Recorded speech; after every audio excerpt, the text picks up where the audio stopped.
जय हिंद दोस्तों। MMS news 24 में मैं फरीद खान आपका स्वागत करता हूं। इसी महीने महीने की जब शुरुआत हुई थी तो हमने एक बात देखी थी। यूपी के अलीगढ़ में एक जो दामाद है जिसकी शादी होने वाली थी, वो दामाद अपनी ही जो सास थी, अपनी ही सास को लेकर फरार हो गया था। 16 अप्रैल को इस दामाद की जो सास थी उसकी बेटी से शादी होनी थी, उसके पहले ही ये दामाद फरार हो गया, जिसको लेकर उसने ये कहा कि मेरा पति शराब पीकर मुझे मारता है और अब मैं अपने इस राहुल के साथ ही रहूंगी क्योंकि ये मेरा पति है। इसके बाद बदायूं में, यूपी के ही बदायूं में एक और मामला निकल कर आया। रोज रोज एक जो समधी था, अपनी जो उसका बेटा था, एक ब्याया था जिस जगह पर, तो वो लड़की के घर पर जाता था, अपनी बहू के घर पर। तो पड़ोसी ये समझते थे कि ये इसका समधी है, इस वजह से रोज आता है। लेकिन जो समधी जिस वक्त जाता था वो होता था रात का वक्त। रात के वक्त जाने की वजह से लोगों को लगा कि कहीं ना कहीं रिश्तों का मामला है, इस वजह से आता जाता होगा। लेकिन लोगों की आंख जब खुली कि समधन जो थी उस समधी के साथ फरार हो गई। ममता नाम था समधन का और उसका जो समधी है वो शैलेंद्र। और इस बीच में जो सबसे बड़ी बात जो निकल कर आती है वो ये बात निकल कर आई कि जो ममता का पति है, ममता का पति सुनील कुमार ड्राइवर था, बाहर रहकर घर के काम करता था, और उसने भी यही आरोप लगाया कि मेरा पति जो है मुझे मारता पीटता है, मैं इसके साथ नहीं रहूंगी, मैं शैलेंद्र के साथ ही रहूंगी, अब यही मेरा पति है। ये दो हुए। इसके बाद एक जो चौंकाने वाली एक और जो बात आई, वो बात इसी से मिली जुली है, लेकिन इसी की कड़ी में एक तीसरा नाम है और वो है यही का यूपी का ही अंबेडकर नगर।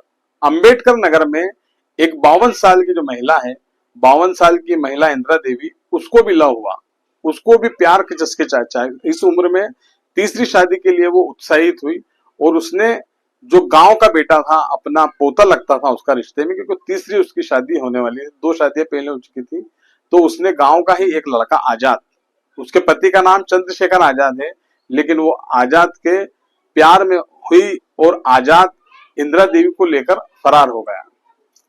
इंदिरा ने भी यही कहा कि वो उसका जो पति है चंद्रशेखर आजाद के वो साथ नहीं रहेगी, वो आजाद के साथ रहेगी। कुल मिलाकर देखा जाए तो एक जो रिश्तों का जो ताना बाना होता है, इस रिश्तों के ताने बाने में सास ससुर, समधी समधन, पोता और दादी, मतलब क्या हो रहा है। कोई किसी मौसी को लेकर फरार हो जाता है, तो कोई दादी को लेकर फरार हो जाता है, तो कोई दादी अपने पोते को दिल दे बैठती है। मतलब क्या हो रहा है। जहां हिंदुस्तान आज पाकिस्तान से किस तरीके से लड़ा जाए, इस बात की जद्दोजहद में लगा हुआ है। किस तरीके से यहाँ पर जो घुसपैठिए हैं उनसे किस तरीके से निपटा जाए, इस तरीके में लगी है कि सरकार क्या करे।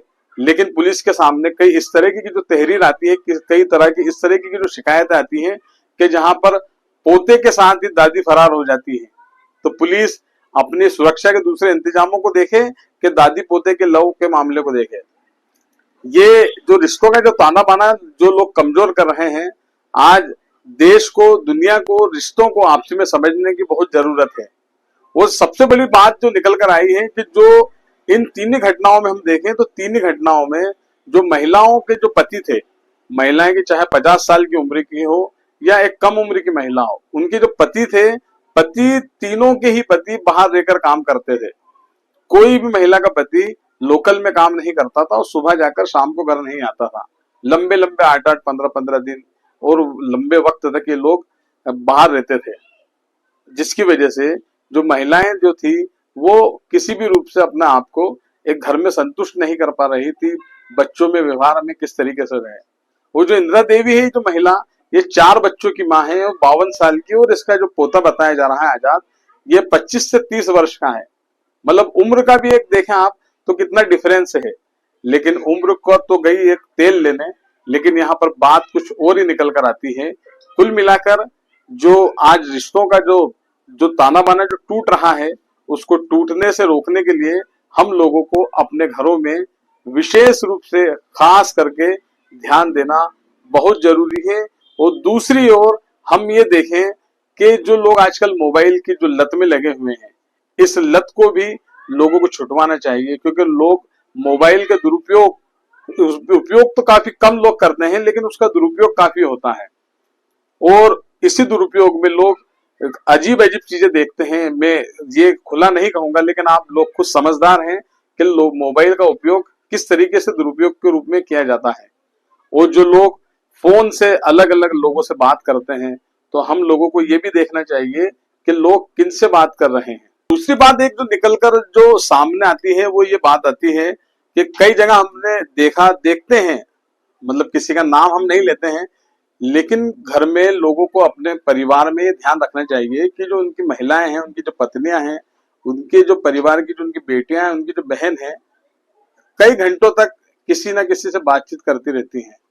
और बातचीत करने के साथ साथ वो जो टाइमिंग होता है, ना दिन देखते हैं ना रात देखते हैं। वो पुरुष भी दूसरी ओर वो भी जिम्मेदार हैं, उनका भी यही हाल होता है कि वो लोग घंटों घंटों तक बात करते हैं और घर के लोगों का जो ध्यान नहीं होता है कि किससे बात कर रही है। कोई कहता है कि ये इनका मासी का लड़का है, तो कोई कहता है कि ये इनका। होता क्या है आजकल कि जैसे मान लीजिए मेरा नाम फरीद खान, और किसी फरीद खान का किसी लड़की से अफेयर है, मैं मेरा उदाहरण दूं, किसी लड़के से अफेयर है, तो वो लड़की मेरा नाम फरीद खान सेव नहीं करेगी, वो किसी अदर मासी के लड़के, मामा के लड़के, या मामा की लड़की, या मासी, या परिवार में किसी के नाम से भी वो सेव करेगा। और घर वाले कोई कभी देखेंगे तो वो नाम वो दिखाई देगा। मतलब हम लोगों को इन चीजों पे भी नजर रखना बहुत जरूरी है, क्योंकि जब हालात इस तरीके के हो गए हैं कि जहां दादी पोता, समधी समधन, और होने वाली सास जो 16 अप्रैल को अपनी बेटी को बिहाने वाली थी, वो खुद ही दामाद के साथ फरार हो गई। तो क्या हो रहा है, ये आप लोगों को खुद समझना चाहिए। नमस्कार।